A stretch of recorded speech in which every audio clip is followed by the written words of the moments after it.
তাহলে কি তাণ্ডব সিনেমাতে অভিনয়ের দিক থেকে আমাদের মেগাস্টার শাকিব খানকে হারিয়ে দিল আফরান নিশো?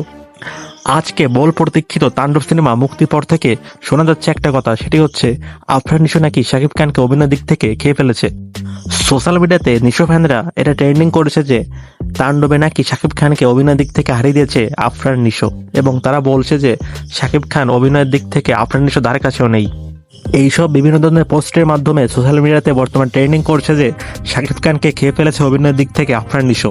তাদের কথা অনুযায়ী আফরান নিশো না দেখলে তাণ্ডব সিনেমা চলতো না। অনেক আগে থেকেই তারা এই নোংরামো শুরু করছিল, কিন্তু এখন এমন একটা অবস্থা চলে যাচ্ছে, শোনা যাচ্ছে যে আফরান নিশো ছাড়া নাকি তাণ্ডব সিনেমা চলতো না এবং সফল হতো না। তাই রায়হান রাফি তাণ্ডবে নিশোকে নেওয়ার জন্য এতটা নাটক করেছেন।